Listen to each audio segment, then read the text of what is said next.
The Kashmir file, इस movie ने धमाल मचाया हुआ है और धमाल इतना कि भारत ही नहीं तो दुनिया में यह मूवी छाई हुई है। और सबसे खास बात यह है कि मात्र 10 करोड़ के बजट में बनी हुई मूवी अब 100 करोड़ के क्लब में शामिल हो गई है, जिसको लेकर के हमने देखा है कि जब कभी 100 करोड़ के क्लब में कोई मूवी शामिल होती है तो बॉलीवुड के लोग बड़ा सेलिब्रेट करते हैं, उसका हल्ला मचाते हैं, मीडिया में खबरें आती हैं। लेकिन यह वो पहली मूवी है जिसका प्रमोशन देश की जनता कर रही है। आम जनता इस मूवी को देखने के लिए आग्रह कर रही है। रिव्यू देने के लिए कोई एक्सपर्ट नहीं बैठे हैं, पब्लिक इसका एक्सपर्ट बनी हुई है। और पब्लिक में इतना उत्साह है कि डे बाय डे ये इंक्रीज होती जा रही है। आपको बता दूं, ये जब फिल्म रिलीज हुई थी शुक्रवार को 3.55 करोड़ रुपए इसकी कलेक्शन हुई थी। शनिवार को फिर बढ़ के 8.5 करोड़ हुई, यानी एक ही दिन में 5 करोड़ की बढ़ोतरी। इसी तरह रविवार को 15 करोड़, सोमवार को 15.5 करोड़ और इसी तरह मंगलवार में पहुंचते पहुंचते ये 18 करोड़ हो गई और बुधवार को 19.5 करोड़। अब आप समझ लीजिए, डे बाय डे इसका कलेक्शन बढ़ता जा रहा है। अभी मात्र 5 से 6 दिन हुए हैं, 6 दिन में कलेक्शन 20 करोड़ पर डे लगभग पहुंच रहा है। आगे आने वाले दिनों में जिस तरह से पब्लिक का क्रेज बढ़ रहा है और इस देश में जो राष्ट्रवादी लोगों की जनसंख्या है उसके हिसाब से यह माना जा रहा है कि यह सारी फिल्मों के रिकॉर्ड तोड़ेगी। हम जानते हैं ऐसा क्या है इस मूवी में। इस तरह की मूवी जो देश के मुद्दों पर पहले भी बनी है, लेकिन इस मूवी में जो नहीं है वो है फालतू का मनोरंजन। इसमें केवल और केवल सच पर बात की गई है, केवल और केवल तथ्य पे बात की गई है। यह मूवी मनोरंजन के मकसद से नहीं बनाई गई कि कोई मूवी में गाना डाल दो तो एक लव स्टोरी डाल दो तो एक हीरोइन फिर एक हीरो, इस तरह का कोई इसमें नहीं है। टोटल मूवी बनी है देश के एक मुद्दे को लेकर, सबसे गंभीर मुद्दे को लेकर, सबसे बड़ी समस्या को लेकर। और इस मूवी में बाकायदा तथ्यों के आधार पर वर्षों रिसर्च की है। मूवी के बनाने वाले विवेक अग्निहोत्री बताते हैं कि जो मूवी की लागत है इसमें बड़ा हिस्सा रिसर्च पे खर्च हुआ है। और इसके कारण से जब मूवी कोई देखता है तो उसको ऐसा लगता है कि वाकई में उसकी आंखों के सामने ये घटना घट रही है, क्योंकि तथ्य हैं, सबूत, आधार जो इसमें लिए गए हैं, यहां तक कि सरकारी रिकॉर्डों में दर्ज हैं, न्यूज़पेपर में है, वो हकीकत में इंटरव्यूज हैं उनके। जिस आतंकवादी का इंटरव्यू मूवी में दिखाया गया है वो तो फिल्माया गया किसी एक मराठा एक एक्टर था उसके ऊपर, लेकिन रियल में वो इंटरव्यू रियल आतंकवादी का आज भी जो टीवी चैनल ने उस समय लिया था वो आज भी वीडियो क्लिप मौजूद है। सेम टू सेम वही वर्ड्स इस्तेमाल किए गए हैं। जिस तरह से वो एक प्रोफेसर है डिग्री कॉलेज की, उसका फिल्मांकन जो वो एक्ट्रेस है जोशी ने किया है, वो रियल वर्ड है, वो वीडियो मौजूद है। और इसलिए इस फिल्म को बनाने वालों ने यह ध्यान रखा कि कल को कोई भी व्यक्ति यदि इस मूवी को लेकर कोर्ट में चला जाएगा तो कोशिश तो हुई है, उनकी शंका कोई नाजायज नहीं थी। वो पहले से समझ रहे थे कि इस देश में जब भी कभी इस सच को दिखाने की कोशिश की जाएगी कि इस देश में किस तरह से राजनीतिक दलों ने अत्याचार किया या अत्याचारियों का साथ दिया, तो इस सच पर उनके पेट में दर्द होना स्वाभाविक है। जिन नेताओं की पोल खुलेगी, भाई वो तो चाहेंगे ही नहीं कि उनकी पोल खुले, तो रोकने की कोशिश करेंगे। और पहली कोशिश हुई, मामला कोर्ट में डाला गया, हमने देखा सबने। लेकिन कोर्ट में जब तथ्यों पर बात होगी तो कोर्ट कहता है भैया सबूत दिखाओ, आपने ये कोई विद्रोह करने के लिए, लोगों को भड़काने के लिए कोई झूठी बात तो नहीं दिखा रहे हो। तो विवेक अग्निहोत्री कहते हैं कि ये तैयारी हमारी पहले से थी कि हमारे पास वो तथ्य मौजूद हों जो बाकायदा सरकारी रिकॉर्ड में दर्ज हैं। और इसलिए हम टॉपिक पे बात करेंगे, कोर्ट पर बात करेंगे, न्यायपालिका की जब बात आएगी तो हम वो सबूत पेश करेंगे जिस पर न्यायपालिका कोई ऑब्जेक्शन नहीं कर पाए। कोई नेता बात करेगा, उसका जवाब हमारे पास है। और इसलिए मूवी में बारीकी से वो चीजें दिखाई गई। और इसलिए आपको बताऊं, कई दर्शक जब मूवी देख करके बाहर आते हैं तो जब वो कोई पत्रकार या कोई व्यक्ति पूछने लगता है तो वो कहते हैं ना, इसको फिल्म ना कहा जाए।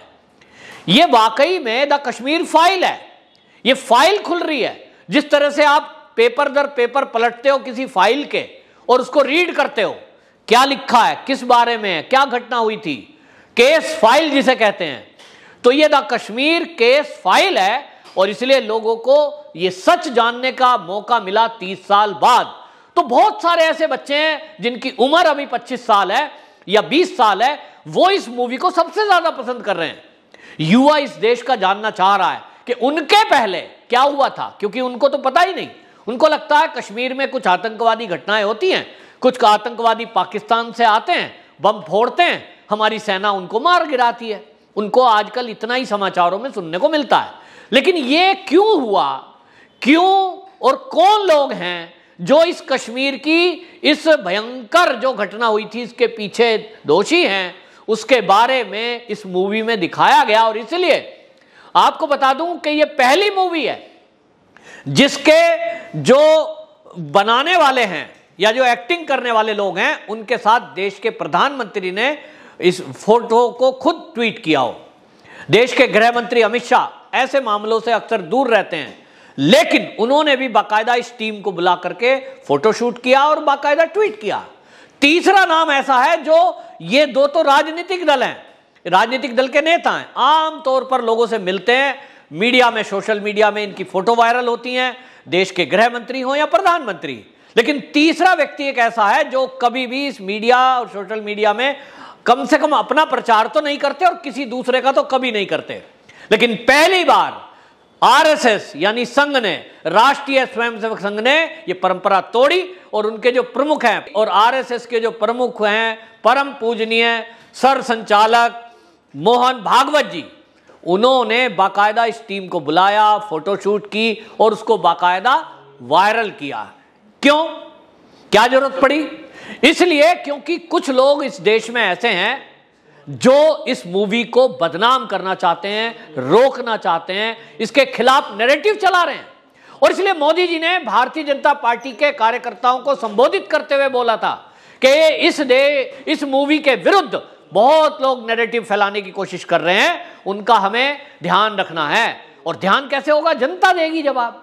तो नैरेटिव सेट किया जा रहा है। हमने देखा बीबीसी ने एक इंटरव्यू ले लिया और वह इंटरव्यू कहां ले रहे हैं? जहां ये कश्मीरी जो विस्थापित हुए हैं उनको एक कॉलोनी में मनमोहन सिंह की सरकार के टाइम में कांग्रेस के मुट्ठी भर लोगों को उसमें मकान मिले। वो भी कब? 1990 में विस्थापन हुआ, उसके 21 साल बाद 21 साल बाद कांग्रेस को ध्यान आया कि बहुत सारे लोग जम्मू कश्मीर से आए हुए लोग टेंटों में रह रहे हैं, मर रहे हैं बीमारियों से, गर्मी से, पढ़ नहीं पा रहे हैं, खाने को नहीं है। तो मकान बनाकर उनका सोचा के मरहम लगा दें थोड़ा उनके जख्मों पर। आज ये सारे लोग नैरेटिव सेट करने की कोशिश कर रहे हैं कि मूवी से क्या होगा। तो अगर मूवी से कुछ होना नहीं है तो आप बौखला क्यों रहे हो भाई? रिलीज हो रही है, होने दो। बॉलीवुड बौखलाया हुआ है कि एक ऐसी मूवी जो मात्र 10 करोड़ में बनी है, ये 100 करोड़ के क्लब में कैसे शामिल हो जाएगी, वो भी एक हफ्ते के अंदर। हम 300 करोड़ में मूवी बनाते हैं, तब हमारी मूवी नहीं पहुंचती।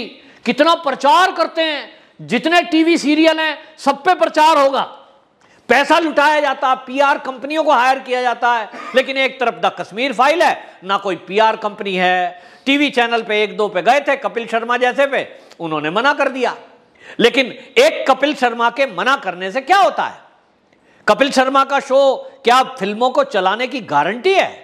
अब कपिल शर्मा देख ले कि जो तेरे शो पर नहीं आया उसकी मूवी कितनी हिट हो रही है। इसीलिए आपको बता दूं, देश के लोगों के मन में गुस्सा है कपिल शर्मा के विरुद्ध और लोग अभियान चला रहे हैं कि ऐसा कपिल शर्मा जो केवल फूहड़ परोसता है, उसको इतना घमंड हो गया कि वो एक देश के बारे में कोई समस्या को लेकर के एक सच दिखाना चाहते हैं, एक मूवी बना रहे हैं और वो उसका प्रचार नहीं करेगा। तो ठीक है, उसके शो को भी कोई नहीं देखेगा। अब आप देखिए, मैंने तो सुना है सोनी टीवी जो है उसके जो टीआरपी है, उसके जो शेयर हैं वो 57% डाउन आ गए हैं। क्यों? क्योंकि भाई सीरियल कौन देखेगा? अब जनता तय करेगी उनको क्या देखना क्या नहीं देखना, किसको हीरो बनाना किसको जीरो बनाना, ये जनता तय करती है। कभी बड़े बड़े जो घराने हैं या बड़े बड़े पीआर कंपनी वाले हैं, उनके प्रचार से जनता नहीं चलती है। आज की डेट में जो रिकॉर्ड तोड़ कमाई की है और 100 करोड़ के क्लब में जो ये शामिल हुई है, अभी आप देखना अभी तो दिन बाकी है भाई, अभी तो कोरोना काल खत्म हुआ है। और आपको बता दूं, इस मूवी ने जितने रिकॉर्ड तोड़े हैं कोरोना से पहले, यानी जब 2 साल पहले कोरोना भी नहीं था, उस टाइम जब मूवियां रिलीज हुई थी उनके भी रिकॉर्ड तोड़े हैं। और कोरोना काल में जितनी भी OTT प्लेटफॉर्म वगैरह पे हुई उनका तो खैर सवाल ही नहीं उठता। और ये तब है जब सिनेमा हॉल वाले साजिश कर रहे हैं, तब सिनेमा हॉल के कर्मचारी शामिल उसमें हो रहे हैं साजिश में। कोई एसी बंद कर देता है पिक्चर हॉल का, कोई पोस्टर नहीं लगाता, कोई खाली हॉल को हाउसफुल का बोर्ड लगा देता है। इस तरह की साजिश जब चल रही हो, ऐसे में एक मूवी 100 करोड़ के क्लब में शामिल हो, और वो भी 1 हफ्ते के अंदर, ये पहली बार हो रहा है। और वो भी ऐसी मूवी जो एक छोटे से बजट से बनी हो। ये एक दिशा निर्देश है पूरे बॉलीवुड के लोगों को और फिल्म मेकरों को कि देश के मुद्दे पर मूवी बनाओगे, सच दिखाने की कोशिश करोगे, तो आपको देश की जनता सर आंखों पे बिठाएगी। वंदे मातरम।